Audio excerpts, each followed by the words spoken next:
कर रहे हैं? अस्सलाम, मेरा नाम अब्दुल शहजाद है और मैं तकरीबन 5 साल से जो है ये बजीज़ का काम कर रहा हूँ।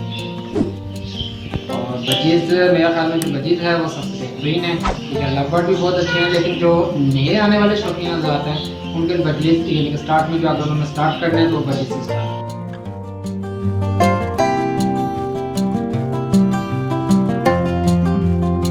ये इस वक्त पहले तो ज़्यादा 50 के मैंने लगाए हुए थे, लेकिन इस साल मैंने 36 के लगाए, ठीक है।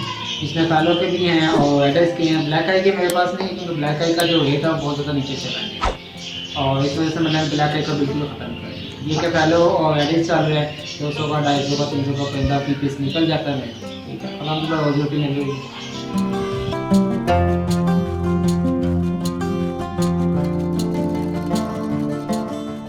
अच्छा, हर जो नया आने वाला बंदा वो सबसे पहले यही पूछता है कि मैं कितने पैसों से कितने रुपयों से ये बिज़नेस शुरू करूँ। फ़िलहाल तो पहले मैं आपको ये बताना चाहता हूँ कि ये बिज़नेस नहीं है, ये शौक़ है, ठीक है। इसको शौक की हद तक रखें। हाँ, शौक़ से अगर आपको पैसे मिल रहे हैं, ठीक है, वेल एंड गुड, एक पार्ट टाइम टाइम है। लेकिन अगर आप ये चाहें कि आपको बिल्कुल इसको हर काम छोड़ के प्रोफेशनलिज्म, इसको सिर्फ इसी को प्रोफेशन बना लें और फुल टाइम इसी को टाइम दें, तो ये पॉसिबल नहीं है। इसको एज ए पार्ट टाइम में रखें, ठीक है। जितनी आप इसको संभाल सकते हैं उसको अच्छे से संभालें, अच्छे से जिसको संभाला जाता है। 10 पेड़ अगर आप अच्छे से संभाल सकते हैं आप 10 रखें, 100 पेड़ अच्छे से संभाल सकते हैं 100 पेड़ रखें, ठीक है। ये नहीं कि आप 100 पेड़ रख रहे हो लेकिन आपको संभाला नहीं जा रहा है तो आप परिंदों पे जुल्म करोगे, खुद पे भी जुल्म करोगे, परिंदों पे भी जुल्म होगा।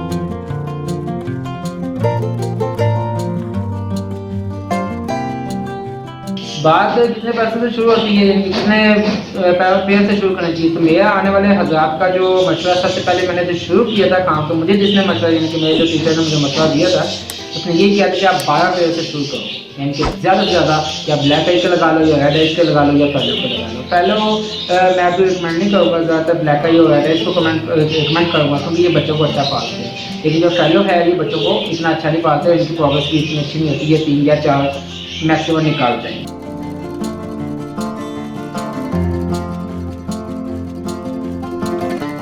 तो मेरी सबसे रिकमेंड उसको यही है कि पहले हमेशा जो है किसके घर से, इनके घर का जो पला हो परिंदा ना, वहाँ से आपने खरीदना। बिल्कुल भी मार्केट से जो बीमारी वाला परिंदा वो बिल्कुल नहीं आपने खरीदना। एक तो मार्केट जाओगे, मार्केट से आप बीमारी भी, एक तो बीमारी परिंदा लेके आओगे और खुद भी बीमार होके आओगे, क्योंकि मार्केट में जो परिंदा होता है उसमें तरह तरह की बीमारियाँ। अगर एक परिंदा भी उसमें इफेक्टेड है ना, तो आके घर आके वो या तो आपको खुद को बीमार कर देगा या आपके परिंदों को बीमार कर देगा।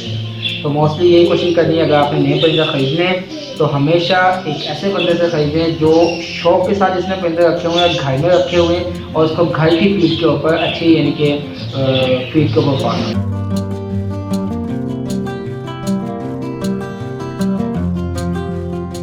जो मैं रिकमेंड करता हूँ, हमेशा ये रिकमेंड करता हूँ कि आपने कभी भी एक ब्रीडर कभी भी कहीं से नहीं उठाया, ठीक है। हमेशा जब भी उठाएं पट्टे उठाएं। अगर आपने बच्चे का उठाना है तो हमेशा 4, 5 या 6 महीने का पट्टा उठाएं, ठीक है। इससे ज़्यादा का ये कि जो अब कोई आप लोगों ये कहते हैं कि ये बड़ा अच्छा ब्रीडर पेयर है, इसको ले दो, इतनी एवरेज है, कोई जरूरत नहीं उसको उठाने की। हमेशा जब भी आपने उठाना पट्टा उठाना है, खुद से उसको घर ले जाकर तैयार करवाना है, आप तैयार करना है, अपने इन्वायरमेंट के मुताबिक उसको तैयार करना है और अपने हिसाब से उसको तैयार करना है। जो फीड उसको देनी है अपने हिसाब से उसको फीड देनी है, जो सॉफ्ट है जिस सॉफ्ट पे आपने लगाना है उसको अपने हिसाब से लगाना है, ताकि जब आप उसको ब्रीडिंग पे लगाएं तो ब्रीडिंग पे लगाने के बाद उसको पता हो कि मुझे ये सॉफ्ट यही मिलनी है, मैंने इसी पे काम करना है, इसीलिए मैंने ब्रीड करनी है।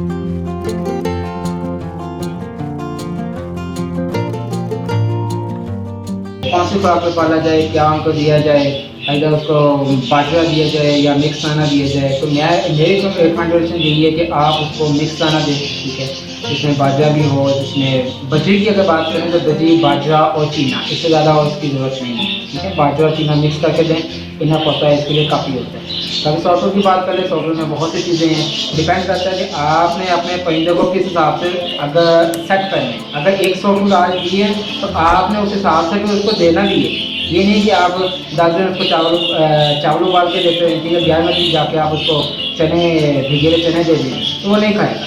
तो आपने परिंदे को खुद अपने हिसाब से सेट करना होता है। सॉफ्टवेयर में डिफरेंट चीज़ें हैं, आपके गंदम में है, चावल उबले चावल है, आपका कॉर्न भुट्टा जिसको बोलते हैं वो है, ठीक है।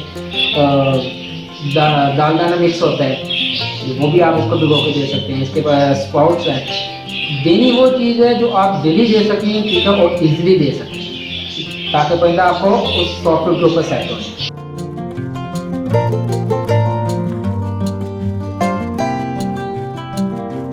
बजी के बारे में बात करूँगा। बजी अमूमन बिना 6 माह के बाद अमूमन ब्रीड स्टार्ट कर लेते हैं, ठीक है। लेकिन आपने कोशिश करनी है कि आपने इसको 8 माह के बाद लगाना है, ताकि ये अच्छी तरीके से फुल जवान हो सके, फुल जवान होए, फुल खाए पिए, अच्छी सेहत बन सके तरीके से। उसके बाद आप अगर लगाएंगे तो ये बहुत अच्छी ब्रीड करेंगे।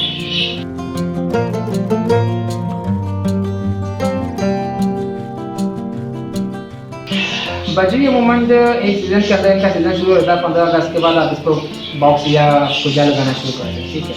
और ये होता है कि आने तक मई जून तक नेक्स्ट जो सीजन के एंड होने तक ये 4 से 5 क्लच निकाल देते हैं, ठीक है, अच्छे तरीके से। लेकिन बाद जो पहला होता है, बाद से होता है वो 3 क्लच ही देते हैं। बाद अच्छा होता है वो 4 भी देता है, कुछ उससे भी अच्छे होते हैं वो 5 भी देते हैं। ये कुछ मेरे दोस्त करते हैं, ठीक है, जैसे उन्होंने हॉगरों में डाला होता है, वो क्या करते हैं, वो अंडे उठा के किसी और पेड़ के नीचे रख देते हैं और उसको फिर से ब्रीड पे लगा देते हैं। इस तरीके से वो इससे 7-8 ब्रीड भी दे सकते हैं, क्योंकि अगर आपका पैदा महंगा है, अब हॉगर में है, ठीक है, एग्जीबिशन है, आपने उनसे ब्रीड ली, अंडे देखे फर्टाइल हैं, उसको उठा के किसी और पेड़ के नीचे रखे जो पेड़ सस्ता है, ठीक है, रेड आइज है, ब्लैक आइज है, उनके नीचे रखे ताकि वो बच्चों को पाल सकें अच्छे तरीके से। और एग्जीबिशन या हॉगर में से आप 4, 5, 6, 7, 8 भी ब्रीड ले सकते हैं।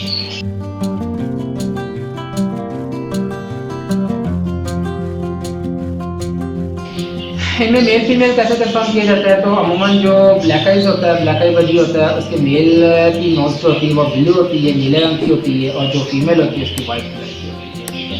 और जो रेड आइज और फैलो की बात करें तो फैलो का जो मेल होगा वो उसकी जो नोज होगी हमेशा पिंक कलर की होती है, जिसको गुलाबी कहते हैं, और जो आपकी फीमेल होगी उसकी वाइट नोज होगी।